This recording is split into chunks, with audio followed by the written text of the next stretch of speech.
Hey guys, Luke Wilson here bringing you another one of our early offseason outlooks. Next up, Bryce Young.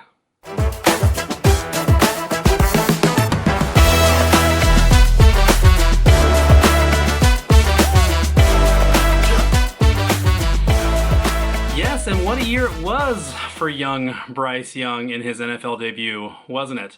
Comes in with the weight of the world on his shoulders from day one after the Panthers move heaven, earth, and DJ Moore to get him there to be the face of the franchise, to be their plan moving forward in Carolina.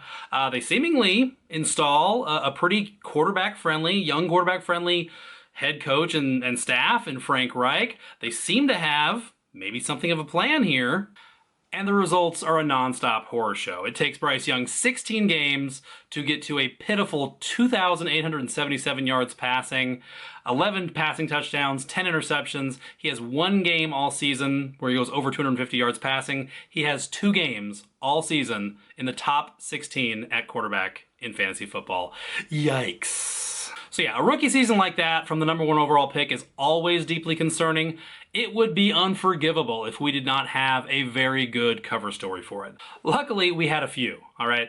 Frank Reich turns out not to be the safe, sensible choice that he certainly seemed to be to come in and kind of hold Bryce Young's hand as he acclimates to the NFL. And him and most of his staff are all forcefully shown the door shortly after Thanksgiving. And while Frank Reich was still running the show, it was painfully evident that no other player on this offense, except for the veteran Adam Thielen, was really doing anything at all to help Bryce Young survive, help him succeed, as Young was coming in and trying to be the face of the franchise that they so desperately needed for him to be. And really, just the entire Carolina Panthers operation as a football team in 2023, it just was so fundamentally inept and dead on arrival that you can't pin any of this on Bryce Young, okay? That's just not fair. I'm a big believer in when you have a good, valid reason for throwing out bad data, that you do it. I'm dumping the data on 2023 for Bryce Young, 100%. That leaves us with a number 1 pick coming off of an absolute dumpster fire of a season, which hasn't happened since all the way back in 2021, when Urban Meyer only needed 13 games to almost single-handedly ruin Trevor Lawrence's entire career. But obviously Lawrence would go on to rebound sharply in 2022 under a non-criminally negligent head coach. So we do have a very recent, very valid basis for some optimism here. And even better, the Panthers managed to nab the platonic ideal hire for the situation that they find themselves in Dave Canales, who is coming off of a fabulous job helping Baker Mayfield get his career turned around in Tampa Bay last year, and therefore has since been fully, deservedly credited with Geno Smith's even better Comeback Player of the Year award-winning 2022 season in Seattle. Mayfield also should have won that award this year, just saying. And really now, knowing what we know,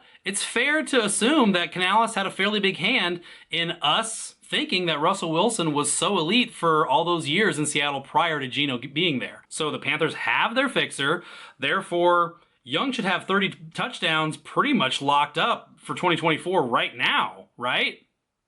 Right? Not so fast. So yes, the Trevor Lawrence example is somewhat relevant, but obviously we're talking about 2 wildly different quarterbacks. Lawrence is damn near 6'6", he has a big arm, he has plus legs, he's a physical specimen. And you could make the argument that Bryce is almost the polar opposite.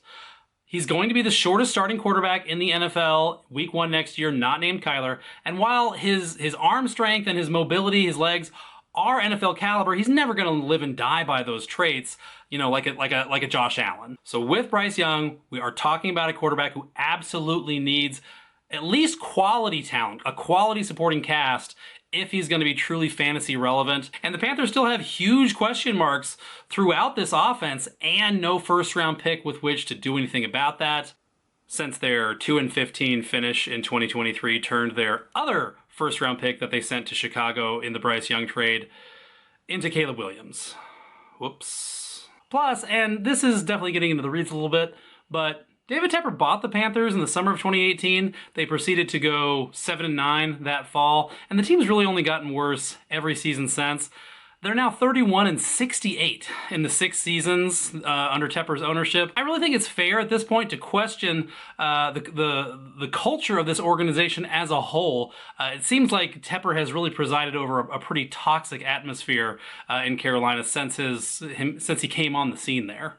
Canales was definitely amazing in Seattle and in Tampa, but those are both relatively well-run organizations, and he was able to focus on pretty much the quarterback and the offense, and that was it. Now he's going to what certainly appears to be one of the most dysfunctional organizations in the entire league and run the entire show, all while calling the geriatric Adam Thielen his #1 wide receiver.